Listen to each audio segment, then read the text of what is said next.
Fidel Castro came to power, okay, and nationalized. Okay, remember what is nationalization? That is when you take businesses and make them government-owned.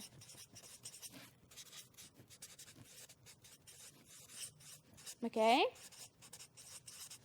And this is obviously an aspect of communism. Now, cast your minds back. Why is it so problematic that Cuba becomes communistic? Because they are right under America, remember? And communism spreads. Okay, at the same time, you don't want Cuba to get nuclear weapons because it could mean that they can take you out. Okay, so what happens here? Okay, America decides, you know what's going to happen? That's cool, you can do that. We're just going to place a trade embargo on you. Okay, that's what America does.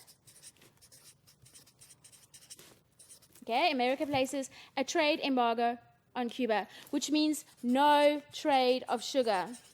Okay, why did they do this? They were hoping that this would starve Cuba out. Okay, and in that way, obviously, Cuba wouldn't be able to make money, and then hopefully they will then give those businesses back to America.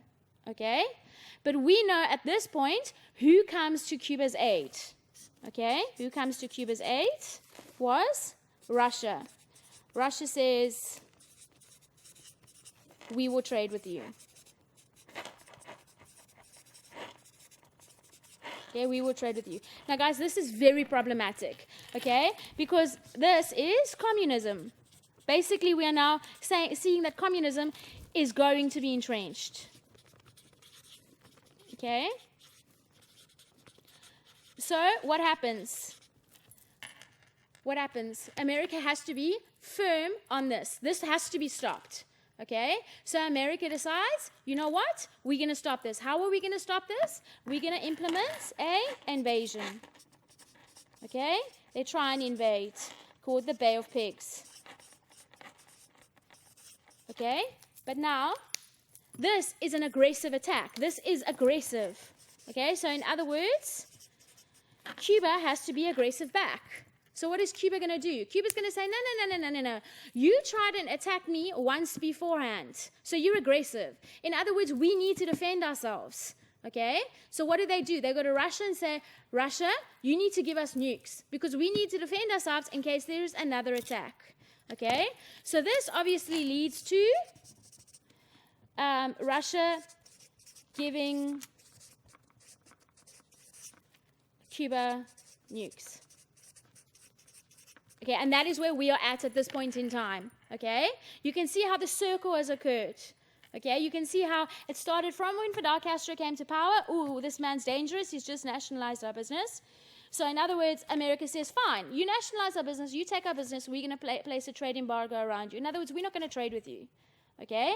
This then leads to Russia saying, don't worry, guys, we will trade with you. But remember, this means that two communistic countries are now getting into bed together. Okay? It means that Cuba will become communistic. Okay? Full-on communistic, because Russia is their buddy. Okay? So Kennedy tries to take an aggressive stand, tries to invade through the Bay of Pigs, which was a failure. Okay? And then obviously, Cuba gets nukes. Okay? So we are at this point now where the hawks and the doves decide what is going to happen with Cuba. Cuba's got nukes now. What is going to happen? Okay, should we put a blockade around Cuba? In other words, should we block Cuba out so no more nukes come in and no trade goes out? Or should we bomb Cuba? Okay, now obviously at this point in time, I'm sure your teachers have told you that they decide to go with the blockade. It's an easier way. Okay, it's easier in the sense that it's better for the civilians, and you are not, even though you are being aggressive, okay, you are not taking that step to we're going to bomb you. So in other words, Russia can bomb us. Okay, so this is what they did. They placed a blockade around Cuba. Okay, you see those ships over there? I drew it very crudely over here on my piece of paper, but those are the ships that they placed around Cuba. Okay, and basically no ships were allowed in or out of Cuba. Remember, they're allowed to do this because they are standing in international waters. So in other words, they can place their ships in international waters and nothing happens. But they are being aggressive because they are saying, if any ship comes towards us, we will take you out. Now, guys, this is literally a period of brinkmanship. Okay? In other words, we are now on the brink of war. America's literally said, if you come near me, okay, we're going to take you out. Then the pawpaw really hits the fan because a U-2 spy plane is shot down within the next couple of days. Okay? And now the world is literally sitting with bated breath and going, what is going to happen now? Okay? What's going to happen? So, as like I said, it's now a period of brinkmanship. You can see my cartoon there with the H and the A and the Z bombs both pointed at each other, okay? And they're literally pointing at each other going, we're going to take you out. The consequences hereof, very briefly, luckily there was no war, okay? America agrees to remove their missiles from Turkey because they had missiles in Turkey trained on Russia. If missiles are removed from Cuba, so in other words, both countries remove their missiles, okay? And the USA agrees never to invade Cuba.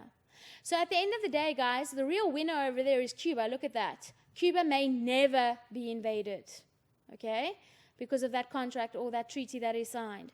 It was only a couple of years back, about 2 or 3 years ago, that the first American president, Barack Obama, actually made his way to the country, or there was actually relations between those two countries again. So you can see that this was a very tenuous period where it was literally the countries were getting in each other's faces. America and Russia were getting in each other's faces and saying, this is what we're doing, and if you're going to try and counteract us, we're going to take you out. Okay, this is what we call a period of brinkmanship, okay, where Russia and America are on the brink of nuclear war. Remember, both of them have nuclear warfare. Okay, now, guys, I've gone through that focus very quickly, okay, because the main point of me being here today is just to reiterate the information with you. Obviously, your parents, obviously your teachers will go through this with you in class, but I'm just here to ensure that you understand, okay, to go through it again with you, and then to go through some source work with you as well. Because remember, Cuba will always be a source-based section, always, okay, and China will always be essay. Okay, so I'm going to quickly go through two sources with you.